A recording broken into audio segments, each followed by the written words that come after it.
Good morning students, welcome back to my channel study with Abhiman. आज मैं आप लोगों के लिए यूपी बोर्ड एग्जाम 2022 के लिए क्लास 10th के लिए सामाजिक विज्ञान का मॉडल पेपर लेकर आया हूं। आज की इस वीडियो में मैं आप सभी स्टूडेंट्स को क्लास 10th का सामाजिक विज्ञान का मॉडल पेपर यहाँ पे दिखाने वाला हूँ, जिससे आप सभी स्टूडेंट्स को एक आइडिया मिल जाएगा कि आपके बोर्ड एग्जाम में सामाजिक विज्ञान में किस टाइप के क्वेश्चंस पूछे जाते हैं। और जैसा कि आप सभी स्टूडेंट्स जानते हैं कि 9 अप्रैल को आप लोगों का सामाजिक विज्ञान का पेपर होने वाला है, तो अब आप लोगों के पास ज़्यादा टाइम नहीं बचा हुआ है। तो आज की इस वीडियो में मैं आप लोगों को इस पेपर में जितने भी क्वेश्चंस बताने वाला हूं, इन सभी क्वेश्चंस को आप लोग एक बार पढ़ जरूर लीजिएगा। तो चलिए फिर वीडियो को स्टार्ट करते हैं। तो वीडियो को स्टार्ट करने से पहले मैं आप सभी स्टूडेंट्स को बता दूं कि हमारे चैनल पर सामाजिक विज्ञान में हिस्ट्री यानी इतिहास का और ज्योग्राफी यानी भूगोल का पूरा सिलेबस कंप्लीट करवाया गया है। इसी वीडियो के डिस्क्रिप्शन बॉक्स में मैंने आप लोगों को 2 प्लेलिस्ट की लिंक्स दी हुई है। पहली प्लेलिस्ट की जो लिंक है वो आपकी हिस्ट्री की है यानी इतिहास की है, और जो दूसरी प्लेलिस्ट की लिंक है वो आपकी ज्योग्राफी यानी भूगोल की है। तो जैसे आप इन प्लेलिस्ट की लिंक्स पर क्लिक करेंगे, आप लोगों को सभी चैप्टर्स की वीडियोस लाइन से मिल जाएंगी। आप वहां पे जाके सभी चैप्टर्स को अच्छे से पढ़ सकते हैं, ठीक है। तो लिंक मैंने आप लोगों को इसी वीडियो के डिस्क्रिप्शन बॉक्स में दी हुई है। तो चलिए फिर वीडियो को स्टार्ट करते हैं। मैं आप लोगों को यहाँ पे पेपर दिखा देता हूँ। देखिए, यहाँ से आपका पेपर स्टार्ट हो रहा है, जैसा कि आप लोग देख पा रहे होंगे। यहाँ पे लिखा हुआ है खंड का। तो खंड का में आप लोगों को सबसे पहले बहुविकल्पीय प्रश्न देखने को मिलेंगे। तो देखिए, यहाँ पे निर्देश में लिखा हुआ है कि निम्नलिखित विकल्पों में से सही उत्तर चुनकर अपनी उत्तर पुस्तिका में लिखिए। तो चलिए देखते हैं यहाँ पे फर्स्ट क्वेश्चन क्या दिया है। फर्स्ट क्वेश्चन आप लोगों को आपकी स्क्रीन के ऊपर दिख रहा होगा। यहाँ पे क्वेश्चन लिखा है कि महात्मा गांधी दक्षिण अफ्रीका से वापस कब लौटे। ये क्वेश्चन आपका 1 नंबर का है। 4 ऑप्शंस आप लोगों को आपके स्क्रीन के ऊपर दिख रहे होंगे। और देखिए, यही क्वेश्चन आप लोगों से दूसरे तरीके से भी पूछा जा सकता है कि महात्मा गांधी दक्षिण अफ्रीका से भारत वापस कब लौटे। ध्यान रखिएगा। तो इस क्वेश्चन का आंसर क्या हो जाएगा? इसका करेक्ट आंसर आपका हो जाएगा ऑप्शन बी यानी 1915 ईस्वी में। ये आपको ध्यान रखना है। ये क्वेश्चन तो मैंने आप लोगों को पहले ही कराया है जब मैंने आप लोगों को चैप्टर्स पढ़ाए हुए थे, ठीक है। अब चलिए इसके बाद देखते हैं नेक्स्ट क्वेश्चन। यहाँ पे क्वेश्चन नंबर 2 क्या दिया है। क्वेश्चन नंबर 2 आपसे पूछा गया कि जर्मनी के एकीकरण में मुख्य भूमिका किसकी थी। 4 ऑप्शंस आपको आपकी स्क्रीन के ऊपर दिख रहे होंगे। क्वेश्चन नंबर 2, इसका करेक्ट आंसर क्या हो जाएगा? इसका करेक्ट आंसर आपका ऑप्शन बी हो जाएगा यानी ऑटो बान बिस्मार्क। यही इस क्वेश्चन का करेक्ट आंसर हो जाएगा। और ये भी क्वेश्चन मैंने आप लोगों को पहले कराया हुआ है जब मैंने आपको चैप्टर पढ़ाया हुआ था। मैंने आप लोगों को बताया ना कि हमारे चैनल पर सामाजिक विज्ञान में हिस्ट्री और ज्योग्राफी का पूरा सिलेबस कंप्लीट कराया गया है, और इन दोनों सब्जेक्ट्स की प्लेलिस्ट की लिंक मैंने आप लोगों को इसी वीडियो के डिस्क्रिप्शन बॉक्स में दे दी है। आप वहां से जाकर के हिस्ट्री और ज्योग्राफी के सभी चैप्टर्स को लाइन से पढ़ सकते हैं, ठीक है। तो यहाँ पे ऑप्शन बी इस क्वेश्चन का आपका करेक्ट आंसर हो जाएगा। और देखिए, जो आपके बहुविकल्पीय प्रश्न होते हैं ये आप लोगों के 1-1 नंबर के पूछे जाते हैं। ध्यान रखिएगा। देखिए, यहाँ पे लिखा हुआ है 1 नंबर का आपका ये क्वेश्चन है, ठीक है। और पहला वाला क्वेश्चन भी आपका 1 नंबर का था। अब चलिए इसके बाद देखते हैं नेक्स्ट। यहाँ पे क्वेश्चन नंबर 3 क्या दिया है। क्वेश्चन नंबर 3 आपको आपकी स्क्रीन के ऊपर दिख रहा होगा। क्वेश्चन यहाँ पे लिखा है कि नेपोलियन का संबंध किस देश से था। ये भी आपका 1 नंबर का क्वेश्चन है। 4 ऑप्शंस आपको आपकी स्क्रीन के ऊपर दिख रहे होंगे। इस क्वेश्चन का आपका करेक्ट आंसर क्या हो जाएगा? इसका करेक्ट आंसर आपका हो जाएगा ऑप्शन सी यानी फ्रांस, यही इस क्वेश्चन का करेक्ट आंसर हो जाएगा। ये भी क्वेश्चन मैंने आप लोगों को कराया हुआ है। मैं आप सभी स्टूडेंट्स को बता दूं, जितना मैंने आपको पढ़ाया हुआ है अगर उतना आप लोग पढ़ लेंगे ना तो आपके बोर्ड एग्जाम में वहीं से क्वेश्चंस आप लोगों को देखने को मिलेंगे। ठीक है, अब चलिए इसके बाद देखते हैं नेक्स्ट क्वेश्चन। यहाँ पे क्वेश्चन नंबर 4, क्वेश्चन नंबर 4 यहाँ पे है कि सविनय अवज्ञा आंदोलन में महात्मा गांधी ने नमक को अत्यधिक महत्व क्यों दिया? ये भी क्वेश्चन आपका 1 नंबर का है। 4 ऑप्शंस आपको आपके स्क्रीन के ऊपर दिख रहे होंगे। सो इस क्वेश्चन का करेक्ट आंसर क्या हो जाएगा? इसका करेक्ट आंसर हो जाएगा इनमें से सभी, यानी ऑप्शन डी इस क्वेश्चन का आपका करेक्ट आंसर हो जाएगा।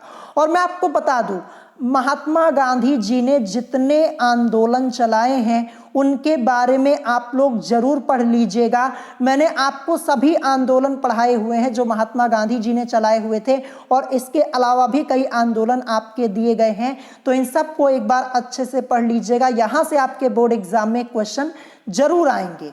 अब चलिए इसके बाद देखते हैं next question, question number 5। Question number 5 यहाँ पे है कि निम्नलिखित में से कौन सा संघीय राज्य नहीं है? यहां पे नहीं पूछा जा रहा है, ध्यान रखिएगा। 4 ऑप्शंस आपको आपकी स्क्रीन के ऊपर दिख रहे होंगे।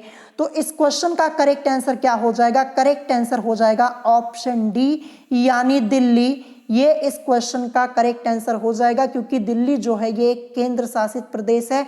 इसके अलावा मणिपुर, हिमाचल प्रदेश और अरुणाचल प्रदेश ये सब संघीय राज्य हैं, लेकिन दिल्ली जो है ये संघीय राज्य नहीं है। और यही आपसे पूछा गया था कि निम्नलिखित में से कौन सा संघीय राज्य नहीं है, तो दिल्ली नहीं है। ठीक है, अब चलिए इसके बाद देखते हैं नेक्स्ट क्वेश्चन, क्वेश्चन नंबर 6। यहां पे आपसे क्वेश्चन पूछा गया कि नेपाल में लोकतंत्र की स्थापना हुई, यानी नेपाल में लोकतंत्र की स्थापना कब हुई, ये आपसे पूछा जा रहा है। 4 ऑप्शन आपको दिख रहे होंगे। करेक्ट आंसर क्या हो जाएगा क्वेश्चन नंबर 6 का? क्वेश्चन नंबर 6 का करेक्ट आंसर आपका होगा ऑप्शन सी, यानी 2008 में। ध्यान रखिएगा। ठीक है, तो देखिए मैं आपको बता दूं, खंड का में सबसे पहले आप लोगों से टोटल 6 बहुविकल्पीय प्रश्न पूछे जाएंगे। तो बहुविकल्पीय प्रश्न आप लोग अच्छे से तैयार कर लीजिएगा। देखिए अभी आपके एग्जाम में 2 दिन बचे हुए हैं, तो अगले 2 दिन में मैं आप लोगों को सभी मोस्ट इंपॉर्टेंट क्वेश्चन सॉल्व करवा दूंगा, उसकी टेंशन आप लोग मत लीजिए। और इसके अलावा मैंने आप लोगों का सिलेबस तो पहले ही कंप्लीट कराया हुआ है। अब चलिए इसके बाद देखते हैं नेक्स्ट यहाँ पे। तो क्वेश्चन नंबर 7 से आप लोगों का अति लघु उत्तरीय प्रश्न यहां से शुरू हो रहा है। तो क्वेश्चन नंबर 7 पूछा गया कि ऑटो वॉन बिस्मार्क को जर्मनी के एकीकरण का जनक क्यों कहा जाता है? 2 कारण लिखिए। और ये क्वेश्चन आप लोगों का 2 नंबर का है, 1+1 लिखा हुआ, यानी 2 नंबर का आपका ये क्वेश्चन है। और ये सब क्वेश्चन मैंने आपको पहले कराया हुआ है। अब इसके बाद नेक्स्ट क्वेश्चन, क्वेश्चन नंबर 8 है कि सांप्रदायिकता लोकतंत्र के लिए घातक है, 2 कारण लिखिए। यह भी आपका 2 नंबर का क्वेश्चन है। फिर इसके बाद नेक्स्ट क्वेश्चन, क्वेश्चन नंबर 9 पूछा गया कि चुनाव में चुनाव चिन्हों का क्या महत्व है? यह भी क्वेश्चन आपका 2 नंबर का है। यानी अति लघु उत्तरीय प्रश्न में टोटल आप लोगों से 3 प्रश्न पूछे जाएंगे खंड का में, ध्यान रखिएगा। अब इसके बाद नेक्स्ट यहाँ पे नेक्स्ट आपका दिया है लघु उत्तरीय प्रश्न। क्वेश्चन नंबर 10 से आपका यहाँ पे लघु उत्तरीय प्रश्न शुरू हो रहा है। यहाँ पे आपसे पूछा गया रेशम मार्ग से आप क्या समझते हैं, समझाइए। 3 नंबर का क्वेश्चन। ये क्वेश्चन मैंने आपको पहले कराया हुआ है जब चैप्टर पढ़ाया था। या फिर अगर आपको ये क्वेश्चन नहीं आ रहा है तो अथवा करके आपको ऑप्शन दिया गया है कि ब्रेटन वुड्स समझौते का क्या अर्थ है, संक्षेप में लिखिए। तो दोनों में से आपको जो क्वेश्चन आता है वो आप कर सकते हैं। 3 नंबर का आपका ये क्वेश्चन है, ध्यान रखिएगा। ठीक है, जैसे ये 10 वाला आपसे पहले पूछा गया कि रेशम मार्ग से आप क्या समझते हैं, समझाइए, ये 3 नंबर का है। अगर आपको ये नहीं आता तो अथवा वाला आप कर सकते हैं, ये भी 3 नंबर का है। तो दोनों में से एक आपको करना है। फिर इसके बाद नेक्स्ट यहाँ पे क्वेश्चन नंबर 11 पूछा गया कि नेपाल में लोकतंत्र शासन कैसे प्रारंभ हुआ, संक्षेप में उल्लेख कीजिए। 3 नंबर का क्वेश्चन है ये आपका। अगर आपको ये क्वेश्चन नहीं आता तो अथवा करके आपका दिया है कि वर्ग विशेष के हित समूह एवं जन सामान्य के हित समूह में क्या अंतर है। देखिए ये आपका 1.5 नंबर यहाँ पे लिखा हुआ, यानी टोटल 3 नंबर का क्वेश्चन ये आपका है। ठीक है, तो क्वेश्चन नंबर 11 में भी आपको दो ऑप्शन मिल रहे हैं। अगर आपको ये वाला आता है, ऊपर वाला ये कर सकते हैं, नेपाल वाला जो दिया है, और अगर आपको ये नहीं आता तो आप नीचे वाला कर सकते हैं। ठीक है, तो ये आपका लघु उत्तरीय प्रश्न है। अब इसके बाद आपका यहाँ पे नेक्स्ट देखिए, ऊपर यहां से आपका विस्तृत उत्तरीय प्रश्न स्टार्ट हो रहा है। विस्तृत उत्तरीय प्रश्न यानी जो आपका दीर्घ उत्तरीय प्रश्न होता है, ये आपसे यहाँ पे पूछा गया। क्वेश्चन नंबर 12 आपको दिख रहा होगा। यहाँ पे आपसे क्वेश्चन पूछा गया कि भारत में संघीय व्यवस्था कैसी है, इसके 4 लक्षण बताइए। ये क्वेश्चन आप लोगों का कितने नंबर का है? 6 नंबर का है, क्योंकि दीर्घ उत्तरीय प्रश्न है यानी विस्तृत उत्तरीय प्रश्न है। ठीक है, और अगर आपको ये नहीं आता तो अथवा करके यहाँ पे दिया है कि सामाजिक भेदभाव का आशय क्या है, इसके कारण बताइए, इसे समाप्त करने के 2 उपाय भी लिखिए। तो ये भी आपका 6 नंबर का है। अगर आपको ये वाला आता है कि भारत में संघीय व्यवस्था कैसी है, इसके 4 लक्षण बताइए, तो आप इसे कर सकते हैं। अगर नहीं आता तो अथवा करके जो आपका दिया ये आप कर सकते हैं। फिर इसके बाद नेक्स्ट यहाँ पे क्वेश्चन नंबर 13 आपसे पूछा गया कि महामंदी का क्या आशय है, इसके मुख्य 2 कारण बताइए, इसके 2 प्रभाव भी लिखिए। ये भी आपका 6 नंबर का क्वेश्चन है। अगर आपको ये नहीं आता तो अथवा करके आपको एक क्वेश्चन दिया है, अंतरराष्ट्रीय आर्थिक विनिमयों में 3 तरह की गतियों या प्रवाहों की व्याख्या करें। तीनों प्रकार की गतियों के भारत और भारतीयों से संबंधित एक एक उदाहरण दे और उनके बारे में संक्षेप में लिखे। तो ये भी 6 नंबर का क्वेश्चन है। तो प्रश्न संख्या 13 में भी आपको 2 ऑप्शन मिलता है, जो आपको आ रहा है वो आप कर सकते हैं। ठीक है, तो अब इसके बाद आप लोगों से यहाँ पे क्वेश्चन पूछा जाएगा मानचित्र संबंधी प्रश्न। ठीक है, मानचित्र संबंधी प्रश्न आपका यहाँ से पूछा गया है। तो यहाँ पे देखिए, निर्देश में लिखा है कि निम्नलिखित स्थानों को भारत के दिए गए रेखा मानचित्र में इस सिंबल के द्वारा, सिंबल यहाँ पे दिया गया है, इस चिन्ह द्वारा नाम सहित दर्शाइए। सही नाम तथा सही अंकन के लिए यहाँ पे आधे आधे नंबर आपके निर्धारित है। जैसे आपने सही नाम लिखा तो आपको आधे नंबर मिल जाएंगे, और आपने अगर सही अंकन किया यानी मैप में आप सही दर्शाएंगे तो आपको आधे नंबर मिल जाएंगे। टोटल मिलाकर के 1 नंबर आपको मिल जाएगा एक क्वेश्चन पे। ठीक है, देखिए इसके लिए आप लोगों को मैप दिया जाएगा, मैप में आपको दर्शाना होगा। जब आपका एग्जाम होगा तो वहां पे आपको मानचित्र मिलेगा, मैप मिलेगा। तो देखिए पहला क्वेश्चन क्या पूछा गया, क्वेश्चन नंबर 14 का पहला क्वेश्चन आपसे पूछा गया कि वह स्थान जहां महात्मा गांधी जी ने सविनय अवज्ञा आंदोलन प्रारंभ किया। तो देखिए अगर स्थान का नाम आप सही लिखते हैं तो आधे नंबर मिलेंगे, और मैप में अगर आप स्थान सही दर्शाते हैं तो आपको आधे नंबर यानी टोटल 1 नंबर आपको मिल जाएगा। फिर इसके बाद सेकंड क्वेश्चन यहाँ पे है कि वह स्थान जहां 1927 में कांग्रेस अधिवेशन हुआ। यह भी क्वेश्चन आपका 1 नंबर का है, ध्यान रखिएगा। फिर इसके बाद वह स्थान जहां कांग्रेस का सितंबर 1920 में अधिवेशन हुआ, 1 नंबर का क्वेश्चन। फिर इसके बाद वह स्थान जहां असहयोग आंदोलन का कार्यक्रम स्वीकार किया गया, 1 नंबर का क्वेश्चन। फिर इसके बाद आपसे पूछा गया कि वह स्थान जहां जलियांवाला बाग की घटना घटी, ये भी आपका 1 नंबर का क्वेश्चन है। अगर सही नाम लिखेंगे तो आधा नंबर, और सही दर्शाएंगे मैप में तो आधा नंबर यानी 1 नंबर मिल जाएगा। और टोटल आपसे यहाँ पे 5 पूछे गए हैं, तो 5 नंबर का आपका ये है, ध्यान रखिएगा। ठीक है, तो यहाँ पे आपका खंड का पूरा हो जाता है। अब इसके बाद यहाँ पे आपका स्टार्ट होगा खंड खा। तो खंड खा में भी आप लोगों को सबसे पहले बहुविकल्पीय प्रश्न देखने को मिलेंगे, जैसे खंड का में देखने को मिले थे। तो यहाँ पे देखिए आपका जो खंड का था ये क्वेश्चन नंबर 14 पे फिनिश हुआ था, तो क्वेश्चन नंबर 15 से आपका यहाँ पे खंड खा शुरू होगा। तो क्वेश्चन नंबर 15 पूछा गया कि निम्नलिखित में से कौन से 2 दूरस्थ स्थित स्थान पूर्व पश्चिमी गलियारे द्वारा आपस में जुड़ते हैं, 1 नंबर का क्वेश्चन। 4 ऑप्शन आपको दिख रहे होंगे। करेक्ट आंसर होगा सिलचर पोरबंदर। क्या होगा? सिलचर पोरबंदर होगा, ध्यान रखिएगा। नेक्स्ट क्वेश्चन देखते हैं, क्वेश्चन नंबर 16 यहाँ पे आपसे पूछा गया कि निम्नलिखित में से किस वर्ष महात्मा गांधी राष्ट्रीय ग्रामीण रोजगार गारंटी एक्ट चलाई गई। 4 ऑप्शन आपको दिख रहे होंगे, 1 नंबर का क्वेश्चन है। करेक्ट आंसर आपका हो जाएगा 2005, यानी ऑप्शन सी आपका करेक्ट हो जाएगा।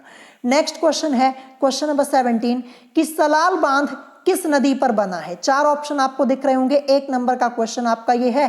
तो यहाँ पे करेक्ट आंसर होगा चिनाब, यानी ऑप्शन बी, यानी सलाल बांध किस नदी पर बना है, चिनाब पर, ध्यान रखिएगा। नेक्स्ट क्वेश्चन, क्वेश्चन नंबर 18 है कि भारत में पवन ऊर्जा का विशाल केंद्र कहाँ स्थित है? 4 ऑप्शन आपको दिख रहे होंगे। 1 नंबर का क्वेश्चन आपका है, करेक्ट आंसर होगा तमिलनाडु, यानी ऑप्शन बी ध्यान रखिएगा। भारत में पवन ऊर्जा का विशाल केंद्र कहाँ स्थित है? तमिलनाडु में है। अब चलिए नेक्स्ट क्वेश्चन यहाँ पे देखते हैं, क्वेश्चन नंबर 19। तो क्वेश्चन नंबर 19 रुकिए, मैं आपको थोड़ा जूम करके यहाँ पे दिखाता हूँ। ये देखिए, ये आपका यहाँ पे क्वेश्चन नंबर 19 है कि सुंदरवन राष्ट्रीय पार्क किस राज्य में स्थित है? 1 नंबर का क्वेश्चन है। 4 ऑप्शन आपको दिख रहे होंगे, करेक्ट आंसर ऑप्शन सी होगा पश्चिम बंगाल। ये सब क्वेश्चन पहले ही मैंने आपको करा दिया। मैंने आपको बताया ना कि हमारे चैनल पर सामाजिक विज्ञान में हिस्ट्री यानी इतिहास और ज्योग्राफी यानी भूगोल का पूरा सिलेबस कंप्लीट कराया गया है। और देखिए, इसी वीडियो के डिस्क्रिप्शन बॉक्स में मैंने आप लोगों को 2 प्लेलिस्ट की लिंक दी हुई है। पहली प्लेलिस्ट आपकी हिस्ट्री की है, दूसरी ज्योग्राफी की है। जैसे ही आप इन प्लेलिस्ट की लिंक के ऊपर क्लिक करेंगे, आप लोगों को सभी चैप्टर्स की वीडियोस लाइन से मिल जाएंगी, आप पढ़ लीजिएगा, ठीक है। तो यहाँ पे पश्चिम बंगाल करेक्ट आंसर होगा।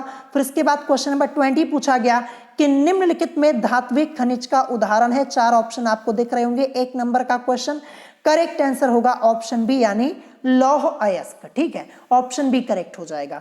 अब इसके बाद देखिए नेक्स्ट, यहाँ पे क्वेश्चन नंबर 21 से आपका अति लघु उत्तरीय प्रश्न शुरू हो रहा है। खंड खा का क्वेश्चन पूछा गया कि स्वामित्व के आधार पर उद्योगों का वर्गीकरण कीजिए। 2 नंबर का क्वेश्चन है। क्वेश्चन नंबर 22 पूछा गया कि केरल में अन्य राज्यों की तुलना में शिशु मृत्यु दर कम क्यों है? यह भी आपका 2 नंबर का क्वेश्चन। और क्वेश्चन नंबर 23 पूछा गया कि विश्व व्यापार संगठन का उद्देश्य क्या है? ये आपको बताना है। 2 नंबर का क्वेश्चन। यानी आपसे खंड खा में भी अति लघु उत्तरीय प्रश्न में 3 प्रश्न पूछे जाएंगे, 2-2 नंबर के, टोटल 6 नंबर का, ठीक है। अब इसके बाद देखिए नेक्स्ट, यहाँ पे आपका लघु उत्तरीय प्रश्न यहाँ से शुरू हो रहा है क्वेश्चन नंबर 24 से। क्वेश्चन यहाँ पे है कि चावल की उपज के लिए आवश्यक 3 भौगोलिक दशाओं का वर्णन कीजिए। ये क्वेश्चन पहले ही कराया मैंने। 3 नंबर का क्वेश्चन आपका ये है, ध्यान रखिएगा, लघु उत्तरीय प्रश्न है। फिर इसके बाद अगर आपको ये नहीं आ रहा है तो अथवा करके भी आपको दिया गया है कि भारत में लौह अयस्क के उत्पादन पर संक्षेप में लिखिए। 3 नंबर का ये भी क्वेश्चन है। यानी क्वेश्चन नंबर 24 में 2 ऑप्शन आपको देखने को मिलते हैं। जो आपको आता है वो क्वेश्चन आप कर सकते हैं। फिर इसके बाद नेक्स्ट यहाँ पे क्वेश्चन नंबर 25 है कि एक विकसित देश की क्या विशेषताएं होती हैं, स्पष्ट कीजिए। 3 नंबर का क्वेश्चन। अगर ये नहीं आता तो अथवा करके दिया है कि खनिज क्या है, संक्षेप में समझाइए। ये 3 नंबर का क्वेश्चन। दोनों में से आपको एक करना है। देखिए, अगर आपको ऊपर वाला आ रहा है तो ये कर सकते हैं, या फिर अथवा वाला जो आपका दिया है इसे आप कर सकते हैं, ठीक है। तो लघु उत्तरीय प्रश्न में दोनों ही प्रश्न में आपको यहाँ पे ऑप्शंस देखने को मिलेंगे, ठीक है, ध्यान रखिएगा।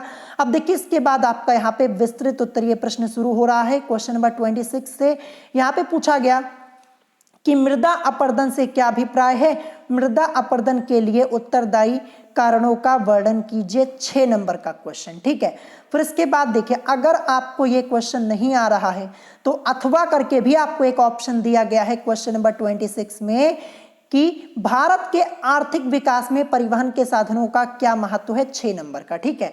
तो दोनों में से आप एक कर सकते हैं जो आपको आता है। फिर इसके बाद क्वेश्चन नंबर 27 है कि उपभोक्ताओं का शोषण किस प्रकार किया जाता है, उदाहरण देकर समझाइए। 6 नंबर का क्वेश्चन। अगर ये नहीं आता तो अथवा करके है कि सार्वजनिक क्षेत्र देश के आर्थिक विकास में कैसे सहयोग करता है, विस्तृत वर्णन कीजिए। 6 नंबर का है। तो देखिए यहां भी आपको ऑप्शंस देखने को मिल रहे हैं क्वेश्चन नंबर 27 में। एक तो ये हो गया, एक ये हो गया, दोनों में से जो आपको आता है वो आप कर सकते हैं। इसी तरीके से क्वेश्चन नंबर 26 में भी है। देखिए सबसे नीचे आपका यहाँ पे लिखा हुआ था ये, अगर आपको ये आता है तो ये कर लीजिए, अगर ये नहीं आता तो अथवा करके आपका ये दिया हुआ है, ठीक है। अब इसके बाद यहां से आपका मानचित्र कार्य आ जाएगा खंड खा का, ठीक है। तो यहाँ पे लिखा हुआ है निर्देश में कि दिए गए भारत के मानचित्र में निम्नलिखित को दर्शाइए। तो क्वेश्चन नंबर 28 जो कि आपका लास्ट क्वेश्चन है इस पेपर का, यहाँ पे फर्स्ट क्वेश्चन पूछा गया कि भारत का कोई एक पत्तन बंदरगाह जो पश्चिमी तट पर स्थित है, इस चिन्ह के द्वारा आपको नाम सहित दर्शाना है। नाम सही लिखेंगे तो आधा नंबर और दर्शाएंगे सही तो आधा नंबर, टोटल 1 नंबर मिलेगा आपको। फिर इसके बाद क्वेश्चन नंबर 2 है हीराकुंड बांध आपको इस चिन्ह के द्वारा नाम सहित दर्शाना है। ये आपका हो गया जैसा कि आप लोग देख पा रहे होंगे। फिर इसके बाद यहाँ पे थर्ड क्वेश्चन कि इलाहाबाद मुंबई रेल मार्ग इस चिन्ह के द्वारा कोई एक स्टेशन के नाम सहित आपको बताना है, 1 नंबर का क्वेश्चन। फिर क्वेश्चन नंबर 4, कोयला उत्पादन का कोई एक केंद्र, इस चिन्ह के द्वारा आपको यहाँ पे नाम सहित दर्शाना है। फिर लास्ट में डल झील आपको बतानी है, क्या लिखा है, डल झील, इस चिन्ह के द्वारा नाम सहित आपको बताना है, 1 नंबर का क्वेश्चन। यानी यहां भी आपसे 5 क्वेश्चन पूछे गए हैं। क्वेश्चन नंबर 28 में 5 नंबर का क्वेश्चन ये आपका मानचित्र का, ठीक है, जैसा कि आप लोग देख पा रहे होंगे। तो टोटल आपके पेपर में 28 क्वेश्चन यानी 28 प्रश्न पूछे जाएंगे, ध्यान रखिएगा। और इसी टाइप के क्वेश्चंस आप लोगों से पूछे जाएंगे जो मैंने आपको इस पेपर में बताए हुए हैं। तो इन क्वेश्चंस को आप लोग अच्छे से एक बार पढ़ जरूर लीजिएगा, और अगर कोई बात आपको नहीं समझ में आई हो तो आप मुझसे कमेंट करके पूछ सकते हैं। मैं एक बार फिर से आपको बता दूं, सामाजिक विज्ञान में हिस्ट्री और ज्योग्राफी का पूरा सिलेबस हमारे चैनल पर कंप्लीट कराया गया है। इसी वीडियो के डिस्क्रिप्शन बॉक्स में मैंने आपको प्लेलिस्ट की लिंक दे दी है, आप वहां से जाकर के पढ़ सकते हैं। और देखिए अभी भी आपके एग्जाम में 2 दिन बचे हुए हैं, तो अगले 2 दिन में मैं आप लोगों को सभी मोस्ट इंपॉर्टेंट क्वेश्चन सॉल्व करवा दूंगा, ठीक है। तो अगर आज की वीडियो पसंद आई हो तो वीडियो को लाइक करना मत भूलिएगा, और साथ ही साथ हमारे चैनल स्टडी विद अभिमान को सब्सक्राइब करना मत भूलिएगा। तो आज की वीडियो में इतना ही, मिलेंगे नेक्स्ट वीडियो में। Thanks for watching.